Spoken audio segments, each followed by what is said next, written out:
Olá, olá, seja bem-vindo à nossa segunda aula e hoje você vai aprender como estudar melhor. Você vai aprender inteligência. Essa aula aqui, ela é baseada no livro Aprendendo Inteligência, do professor Pierluigi de Piazza. Esse livro é muito legal, recomendo altamente aí. Ele retrata com evidência científica e empírica a maneira que o nosso cérebro aprende. Tá? Como podemos otimizar o processo e aprendendo o que quer que seja de maneira mais efetiva. Tá? Resumi alguns pontos básicos do livro aqui e já trazendo diretamente para essa questão do inglês. Então, bora lá. Alguns métodos eficazes de estudo. Um guia prático aqui para o aprendizado efetivo. Aluno versus estudante. Ser aluno é uma condição passiva, enquanto ser estudante é uma escolha ativa. O estudante não apenas assiste às aulas, ele se envolve ativamente no processo de aprendizagem, fazendo perguntas, pesquisando, praticando constantemente, alimentando a curiosidade, tá? Então, eu já falei na aula anterior, vou falar muito, grande parte do processo, no pilar repetição ali, ele é passivo, onde a gente está ouvindo e a gente está lendo, e o processo, ele é ativo na hora que a gente está falando e escrevendo. Então, tem outras nuances que eu vou mostrar mais para frente ali, mas você não pode simplesmente consumir conteúdo passivamente, sem intenção, sem atenção e achar que vai aprender alguma coisa. Até no consumo passivo, até quando você está assistindo a aula, você está aqui me assistindo para aprender aí uma estrutura, para desenvolver esse sistema de aprendizado, você precisa estar prestando atenção, você precisa estar com intenção, com a atenção aqui, certo? Passando então para o próximo conceito que eu acho muito interessante aqui no livro, é que é aula dada, aula estudada no mesmo dia. O cérebro funciona como um computador. A memória a curto prazo é a memória RAM. Ela armazena temporariamente, enquanto a de longo prazo, que é o HD, guarda permanentemente. Olha só, já conectando com o que eu falei na aula anterior. Durante o sono, o cérebro faz uma limpeza, descartando o que não foi marcado como importante. Então, revisar o conteúdo no mesmo dia sinaliza para o cérebro: grava isso aqui no HD, grava isso aqui na memória a longo prazo. Tá? Mais uma vez, isso aqui é para quem quer ter resultado rápido, para quem não quer ficar estudando anos e anos e anos. Você estudar alguma coisa, faz as suas anotações, revisa no mesmo dia, antes de dormir. Isso vai fazer muita diferença na retenção do seu conteúdo. Tá? Se você não tem pressa, não faz isso. Mas se você quer ter resultado rápido, quer aprender, quer estar daqui a 6 meses se virando, falando bem inglês, faça isso. Show? Características do estudante ativo. Faz perguntas durante as aulas, tá? Aqui você está assistindo uma aula online, mas você pode, tem qualquer pergunta, pode me chamar no Instagram, pode me chamar, vocês vão ter acesso ao meu WhatsApp aí, a comunidade, chama, pergunta, para mim é um prazer responder, ajudar quem está querendo aprender a falar inglês. Então, não é porque é uma aula online que não pode fazer perguntas, tá? Busca material complementar, eu já tenho um monte de material complementar que eu dou aqui em cada aula, resumos, checklists, tem toda uma variedade de materiais complementares, aí, uma variedade de ferramentas que eu passo aí também para vocês usar e que eu vou passar nas próximas aulas, aplicativos, sites, etc. Então, busquem, façam uso desses materiais complementares para que vocês consigam triangular as informações e ter uma variedade de estímulo grande, para que vocês possam criar conexões entre os assuntos diferentes, tá? E outra característica do estudante ativo é que ele explica, ele ensina para os colegas. Então, você pode fazer isso também. Eu vou mostrar ali também na parte ativa. Uma das coisas que mais faz a gente memorizar, a gente reter informação, é explicar aquilo ali para alguém, tá? Então, o aprendizado ativo versus passivo. Assistir a aula é um processo passivo, como assistir um filme. O verdadeiro aprendizado acontece quando você se torna ativo, fazendo anotações, resolvendo exercícios, formando frases, explicando conteúdo para outras pessoas, tá? Repetindo em voz alta, falando, imitando o que você ouve. Tá? O aprendizado passivo apenas ouve explicações, apenas lê sem fazer anotações e apenas assiste vídeo sem interação, sem intenção, tá? Como eu falei, precisa assistir com intenção. O aprendizado ativo requer que você faça resumos, ele requer que você faça exercício, que você resolva, que você busque na sua memória, que você faça a repetição espaçada, que você faça a revisão ativa. São conceitos que eu vou explicar aí na aula da repetição. Tá? Então, requer que você seja ativo, tá? Outro ponto legal aqui é a escrita manual. Lembra que eu falei na aula anterior? A primeira missão é ter um caderno de anotações para o inglês. E mesmo que se você não tivesse na aula anterior, era para escrever numa página, para depois passar limpo para o seu caderno. E que eu ia explicar o porquê. Então aqui vai a explicação do porquê escrever à mão é tão importante. Escrever à mão é como gravar informações diretamente no seu HD cerebral. Quando você digita, a informação vai para o HD do computador. Quando você escreve, a informação vai para o seu HD. Olha que legal. Tá? Então, a escrita manual ela ativa diferentes áreas do cérebro, criando conexões neurais mais fortes e duradouras. Então, alguns benefícios da escrita manual é a maior retenção, o melhor processamento de conteúdo, o desenvolvimento da coordenação motora fina, o que é interessante, porque quando a gente está escrevendo, a gente está sendo multissensorial. Então, quanto mais estímulos sensoriais você tiver ali na hora, mais conexão você está tendo com aquela informação. Inclusive, tem uma parte interessante do livro, que não está nesse resumo aqui, que eu vou falar agora já de forma rápida, é que quando a gente está estudando, a gente está usando somente um lado do cérebro. Agora eu não me recordo se é o esquerdo ou o direito. Quando a gente está lendo, escrevendo, etc. Então é interessante, inclusive eu aqui faço nas minhas sessões, enquanto você estiver estudando, e eu vou falar também mais sobre isso na aula sobre inglês com música, ou estudos com música, é que você escute uma frequência ou uma música instrumental, ou até mesmo uma música em alguma língua que você não entende. Que você não pode estar escutando uma música em uma língua que você entende, tá? Mas quando você escuta uma frequência ali com fones de ouvido, escuta uma música instrumental, uma música clássica, um lo-fi, alguma coisa assim, isso te ajuda a manter a concentração, porque ocupa essa outra metade do seu cérebro, que se não estiver ocupada, quando passar uma mosca, você já se distrai, tá? Então, também, parte do livro aí é isso, ele fala para você escutar uma música clássica, uma música instrumental, enquanto você estuda. Voltando aqui na questão da escrita manual, tá? Alguns princípios de anotação.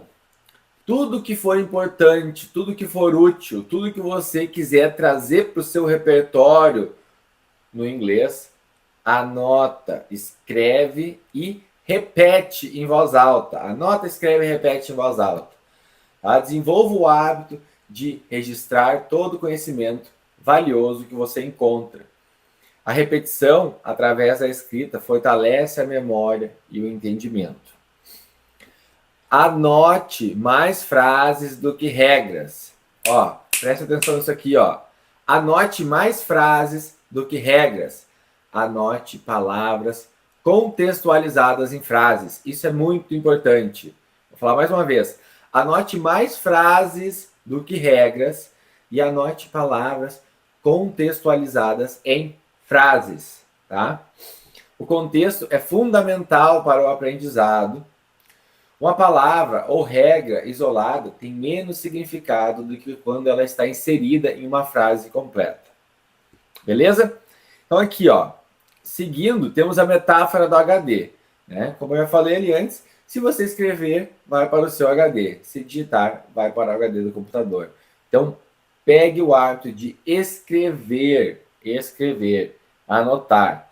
Quando você escreve à mão, o seu cérebro processa a informação de forma mais profunda, como se estivesse gravando diretamente em seu HD mental. A digitação, embora útil, não cria as mesmas conexões neurais. Então isso aqui é legal, ó. Não é que não funciona você digitar ou fazer anotações de forma digital, mas é que é muito mais efetivo você fazer isso de forma manual. Aí temos aqui a comprovação científica para quem gosta.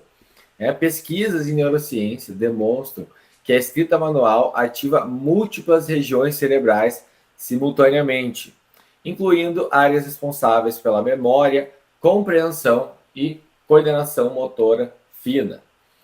A escrita manual ativa o sistema reticular ativador ascendente, responsável pela atenção e concentração. Então, tem já estudos de neuroimagem que mostram a maior ativação nas áreas de processamento de linguagem durante a escrita manual. O movimento da escrita estimula a formação reticular, melhorando a retenção de memória. A coordenação motora fina da escrita manual ativa o córtex motor e áreas associadas à memória. Repetir essa parte.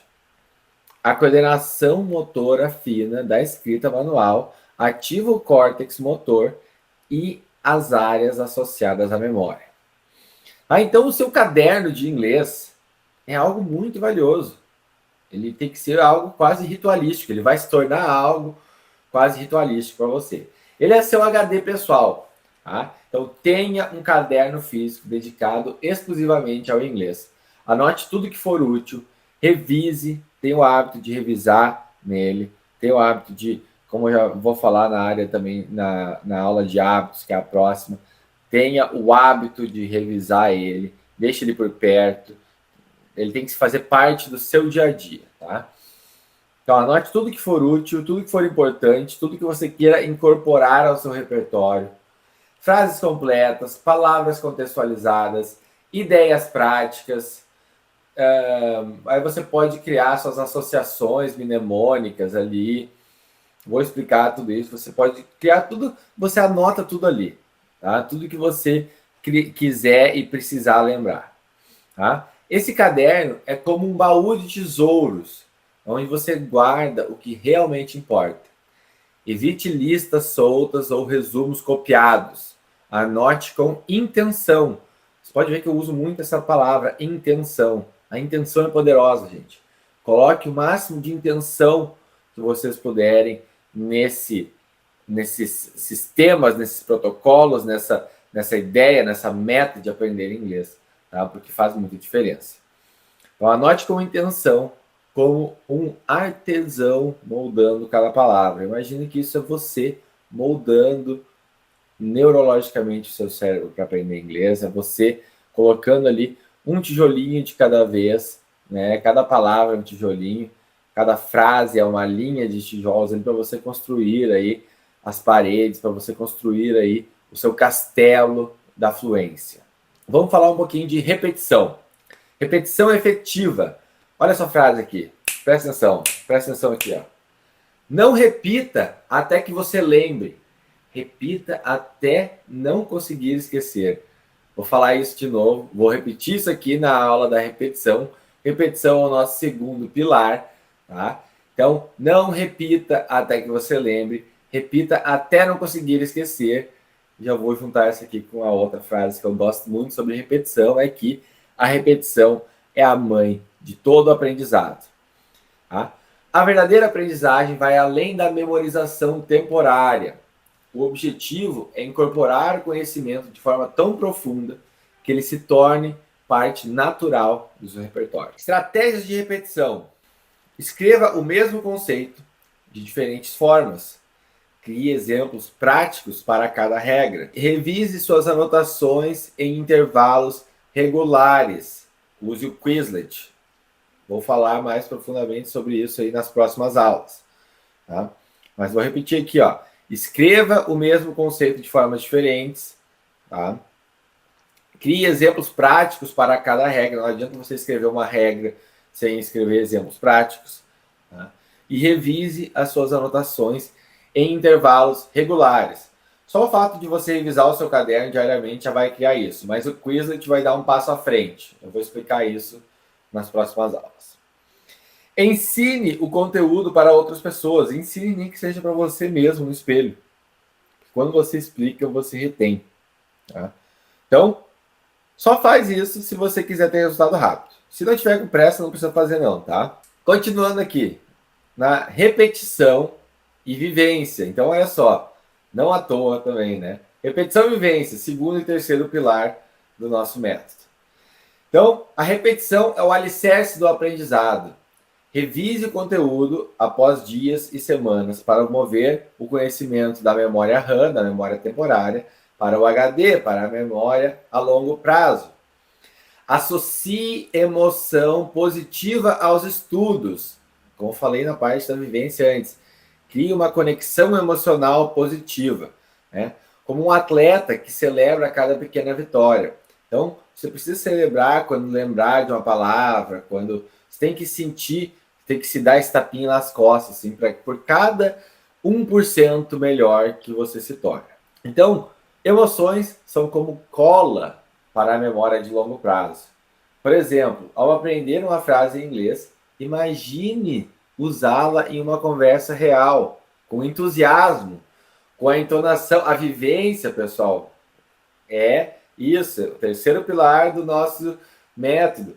Ela é sobre isso, é sobre conectar emocionalmente, é sobre se imaginar, se conectar com essa versão sua bilíngue. Então, é para você falar, não é falar como robô, é falar, saber se expressar do jeito que você se expressa em português, saber se expressar em inglês. Então, envolve entonação, envolve a sua linguagem corporal. Tá? Então, coloque isso no inglês quando você estiver falando. Fale com entonação, né? Fale com emoção. Então, aqui, ó, vou colocar essa imagem aqui na tela para vocês visualizarem enquanto eu explico de maneira rápida aqui, prática, então, dividindo o aprendizado passivo do ativo. Então, começando lá por baixo, quanto mais para baixo nessa tabela, menos você retém. Então, você tem ali, ó, escutar. Tá, escutar é bom, você precisa, como eu falei, escutar horas e horas e horas para entender, de fato, para se habituar, para começar a entender inglês, tá? Mas isso aqui é a base, digamos, é você escutar muito, escutar com intenção. Nem sempre você vai estar conseguindo colocar intenção e atenção, faz parte, mas escutar é o que menos faz você reter. Então, a gente vai subindo ali. Tem ler, já melhora um pouco. Agora, você escutar e ler, ou seja, você ver e escutar. Você assistir um vídeo, você vê a situação, você escuta e você lê a legenda. Já melhorou, né? Vê, escuta e lê. Melhorou, né? A gente passa para o ativo. Então, a gente tem ali escrever, já começa a ficar ativo, você já começa a escrever. Ótimo, que você vai fazer todo dia aí no seu caderno. Discutir, você falar sobre isso, né? Debater sobre o assunto, né? Então, discutir ali uma regra, falar sobre isso, tá? Falar sobre o que você aprendeu. Tá? Então, por isso também é importante você ter contato com uma comunidade. Então, eu quero que você faça network aí na comunidade do Everyday English, converse com outros colegas, tá? E desenvolva isso, desenvolva essa afinidade social também com pessoas que estão no mesmo caminho que você está e discuta as coisas que você aprendeu ali para que isso seja absorvido. Depois, aqui na questão do idioma, a gente tem a prática, a fala, né, a conversa, de modo geral. Então, você falar, você criar essas frases, falar elas em voz alta e você conseguir colocar isso dentro de um contexto, dentro de uma conversação, tá? Que também vamos ter oportunidades em aulas ao vivo e atividades em grupo, para que vocês conversem, coloquem essas coisas em prática, tá? Porque daí a gente passa lá para o último, para o topo dessa tabela, que é a vivência. Então, quando você consegue vivenciar o processo. E antes de vivenciar, algo que eu já falei aqui há pouco, então é quando você ensina, quando você explica o conceito, você retém muito bem. Então, quanto mais acima nessa tabela, mais você retém. Você tem que fazer tudo isso aqui, mas você tem que focar no aprendizado ativo, beleza? É o que mais vai gerar frutos rápidos aí. Continuando aqui, então, uma rotina de estudos prática, tá? Então, blocos de estudo aí de 30 a 40 minutos, eu acho legal. Tá? Eu faço, aqui para mim, eu faço 40, 45 minutos, com descanso de 10 a 15 minutos. Tá? Então, assim, de 30 a 45 minutos de estudo e um descanso de 10 a 15 minutos. São blocos bem legais aí para você conseguir dar uma cadência legal para o seu cérebro aí. Durante as pausas, não é para meter a cara no Instagram, tá? Durante a pausa, você tem que fazer alguma atividade que não seja cognitiva. Vai, tira a roupa da máquina, lava uma louça, dá uma caminhada na rua, pega um ar fresco, vai no banheiro, não sei, se você trabalha em casa, dá comida pro cachorro, dá comida pro gato, faz um café, enfim, faz alguma coisa que não seja cognitiva. Tá? Não é para ficar entrando no Instagram, no TikTok e WhatsApp, sei lá eu, enquanto você entre uma sessão de estudos e outra. Como eu já falei também, ele fala disso aqui no livro, o relaxamento após o estudo. Ele também fala no livro, tá? Então, após estudar, pratique uma breve meditação de 2 a 10 minutos. Faça, você pode buscar no YouTube Yoga Nidra, tipo uma meditação guiada. Então, assim, o professor Pierre traz aqui no livro que isso é como você apertar o botão salvar no cérebro. Isso é muito importante. Você fez toda uma sessão ali, no final, quando você faz esse relaxamento, é como você estivesse consolidando essa memória ali no seu cérebro, tá?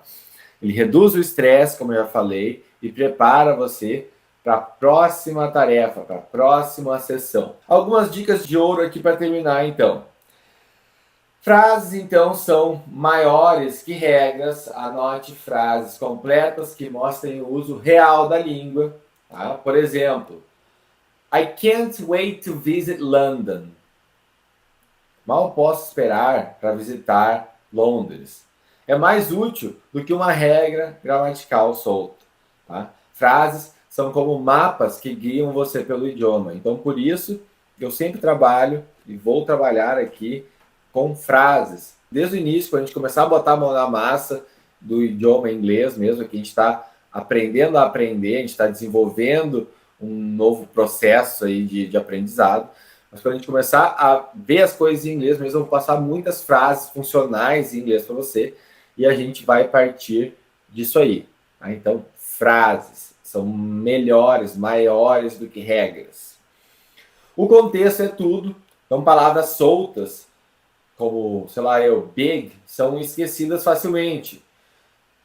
Anote frases. Então, em vez de só anotar big, grande, anota this is a big opportunity. Isso é uma grande oportunidade. Tá? O contexto é a âncora que fixa o vocabulário na memória. E por último, caderno como ritual. Tá?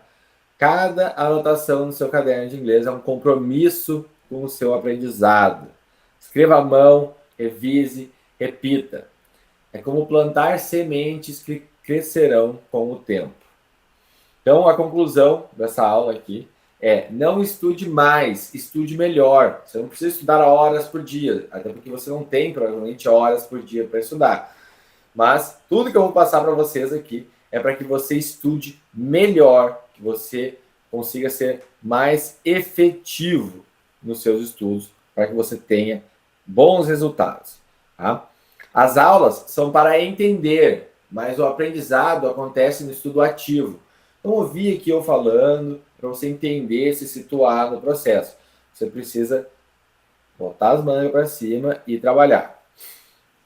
Então, escreva à mão, use um caderno em inglês. Não me canso de frisar isso. Isso vai ser o seu HD pessoal. Vai ser vai ser algo precioso para você, esse caderno aí, onde você vai anotar frases contextualizadas e repetir elas com intenção. O cérebro não guarda o que você apenas vê, ele guarda o que você vive, escreve, sente.